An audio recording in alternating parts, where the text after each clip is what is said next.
Have you ever seen a knife get prettier with use? That's exactly what we've got here, a 234mm K-tip in-house laminated Damascus Gyuto from DocSmith Knives in Croatia. Meet Kositza, or as I like to call her, Lady Death, the Black Scythe. She's the creation of one very unorthodox doctor. I'm serious. This guy's an actual doctor by day, bladesmith by night. But don't picture your friendly family physician. Think more Dr. House with a hammer. Today we're unboxing, testing, and reviewing Lady Death, and by the end, you'll see why this might be one of the wildest knives I've had on the channel. But first, I have no choice but to let the Mad Doctor himself introduce the madness. And I'm warning you, when he filmed this, I'm pretty sure he had a cigarette just smoldering in the front of the camera for dramatic effect. If you don't follow him for his knives, follow him for his hair. Take it away, Bruno, and I'm sorry in advance, folks. Maybe subscribe to my channel before this next segment.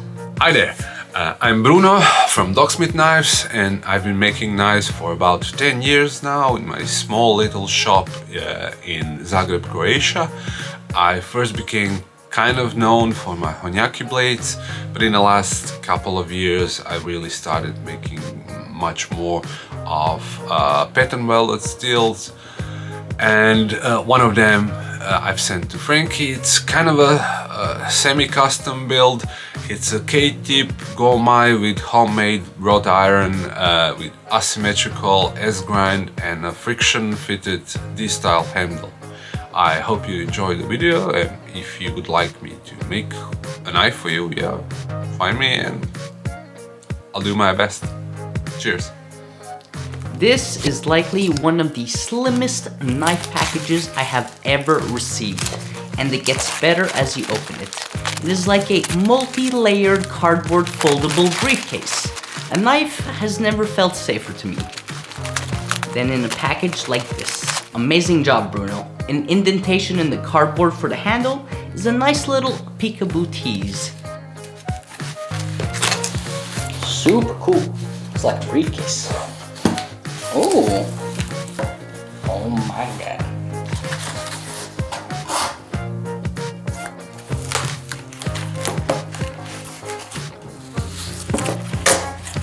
Simple business cards with my favorite, a QR code to access more information about the maker. 3 business cards and 3 stickers to seal the deal.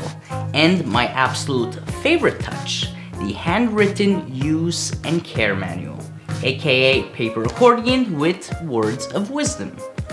Once again, super simple paper saya, but greatly effective, especially within the cardboard suitcase. And then the pièce de résistance, a friction fit 2-tone stabilized Karelian birch D-shaped handle.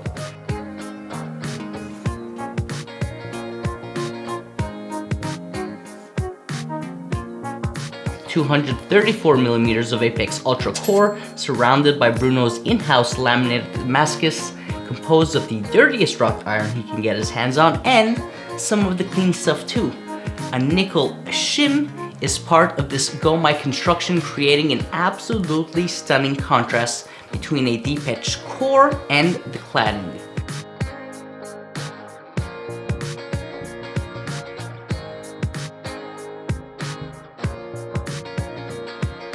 Lastly, an asymmetrical S-grind.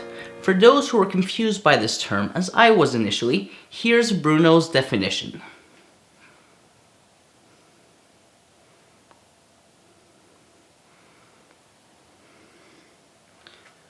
Now, as usual, you'll see me use the knife and share my opinions on its performance. I try sometimes to edit out a human error slice as opposed to keeping it in the video so it doesn't muddy how you interpret what you see. But speaking of editing out, Bruno sent me some extra clips people may refer to as bloopers. Stick till the end of the video to see them. An apple a day keeps the doctor away. I had no choice as he is a doctor, and because Bruno explicitly asked me to add this to cut an apple as the first item Kositza sunk its teeth into. Except, as you'll find out soon enough, Kositza has a little teeth, not large teeth like I prefer for the cutting of cherry tomatoes, and yes, I'm a bit of a weirdo the way I cut this apple. I don't like to waste, so I cut it at weird angles to get around the apple core as opposed to straight slices. This knife is super thin. The tip is so thin that it sings when touched or leaving the cutting board. Reminds me of the tip on that Hudson Torrens Pops Pro Cut Gyuto from an earlier video. Continuing with dense foods, we tested Kositza on a carrot next. Not sure why I had the carrot laying on the board as I did, but fun little test of pressure and thinness behind the edge. Speaking of pressure, though this is a very light knife for its size, I still tried seeing if the knife could do all of the work for me while barely holding it. And as you'll see, we got really nice, thin, see-through slices of carrot without even trying. Though conversely, when holding the knife, I could really feel the suction onto the carrot. With a large zucchini, my interest once again was in food release. I was actually quite surprised to see the zucchini stick to the knife as much as it did, given this is an asymmetrical S-grind. Tip slices aside, I tried cutting closer to the heel and vice versa, and no real luck there. Now, the doc being the guy that he is, I never got a serious answer out of him in terms of if the bevel was finished on a 12K grit stone, as he joked, or 10K grit, but one thing is certain. He knows I love toothy edges, and therefore purposely gave me not a toothy edge, so I can mess with him too. Let's see how a super polished edge goes through a tomato. Oh look, it's sliding shamefully on the Roma tomato skin. No big deal, a highly polished edge can still cut a tomato and be sharp. Remember, knife performance isn't just about edge sharpness, but matching your knife to the right task. A lateral cut not cutting a tomato doesn't mean DocSmith's knife sucks. In isolation, if someone watches only this clip, they may think that. But when you see the knife in action as a whole, you understand that different grit finishes make the knife cut seamlessly through different produce. Knife performance is much more than just about edge sharpness. Thinness behind the edge and knife geometry are just as important, if not more. So, as much as I wanted to poke fun at him with this lateral tomato test cut, this is actually more a lesson for you on how to understand edge sharpness versus knife performance. You know where a highly polished edge shines? On delicate things like a donut. Any knife can cut a donut, but most crush the donut and its icing in the process. Let's see how this K-tip Gyuto fares. Beautiful. Kositza the donut slayer. Brussels sprout shredding was a fun time as well. You can hear how thin that edge is when it strikes the cutting board, not just the tip. And just for fun, I did a little full rec HD slow-mo dragon fruit shot. I didn't think the knife would just fall through it, so with the tip angled down at first, it kind of came down on the board a little hard, dramatized by the slow-mo, but it also goes to show you how well of a heat treat Bruno did on this blade. Super strong, tough tip. Cue cinematic music.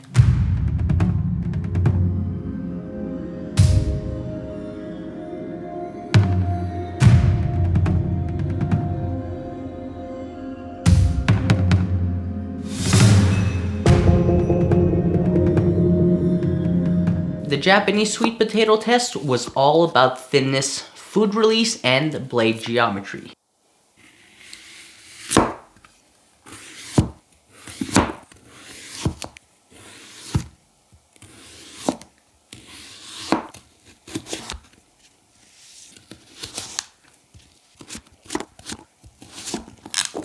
Being a Gyuto, Gyu meaning beef, it only felt appropriate to cube up a piece of beef I later marinated that night to be cooked with rice. A super clean edge here really showed the beef what's up. Yo beef, what's up? I initially hadn't planned on using Kositza on a red onion. Why? I don't know, I just chose a lot of ingredients to cut on this video and thought, let's skip the red onion at this point. But the more I used this knife, the thinner I realized it was. Primary and secondary bevel. Nice heat treat with a super tough edge, so I just had to give it a try. The lateral cut was a pleasure to put into the onion. Nice coarse chop, and then once again to test that edge resiliency, a little rock sweep across the onions. No issues whatsoever with the knife edge chipping. This was once again meant to be my last ingredient tested. But once again, I couldn't help myself. It isn't often I get a super high polished edge on a Gyuto, so I took this knife for a spin with a jalapeno or jalapeno, however you want to call it. And also, because I won't lie, I thought the black blade and green pepper on the black board would look really swell on camera. And also because I was having salmon that night and once again, just had to make Kositza slice some protein.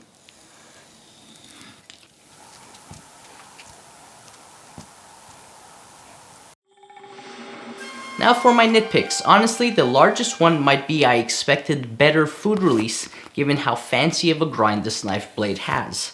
I tried to alter my technique to see if it would help, and the differences were minor to none. But as usual, an S-grind is more of a nice to have than a must have. In my book, right, I got a book. In that book, convex grinds are still king when it comes to food release. Same cutting technique aside.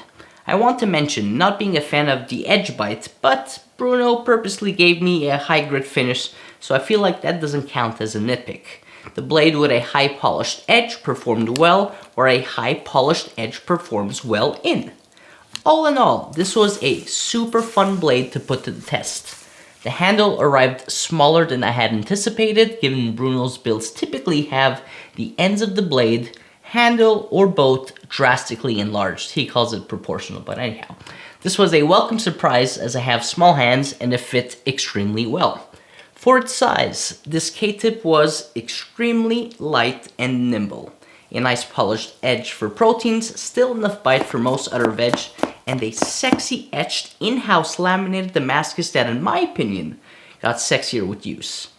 Rewatching that super slow-mo dragon fruit footage, that tip should have flown right off the knife. But it is a testament to how well Bruno heat treated the Apex Ultra core.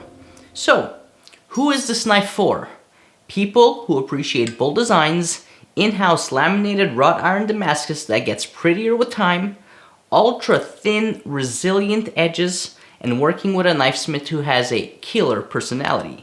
This knife was incredibly thin and I loved using it on onions, meat, and the donut. Bruno's packaging of Kositza was second to none. Such a great knife box. Smiths out there, don't get lazy at the very end of your journey when shipping a knife out to a customer. You spent dozens of hours, thousands of dollars pouring yourselves into making a knife. Don't cheap out on the last step, getting the knife safely to your customers. Now, if you'll excuse me, I'm going to go undo all the hard work Bruno put into making this a highly polished edge and, you know, put an edge that actually matters, a 1K edge. Bruno, I hope you enjoyed this video full of jabs as much as I enjoyed making it. Guys, see you next time. Beautiful. Hi there, I'm Bruno from DocSmith Knives, and I'm... Hi there, I'm Bruno from DocSmith Knives, and I've been working... Hey, I'm Bruno from DocSmith Knives, and I first met friend make...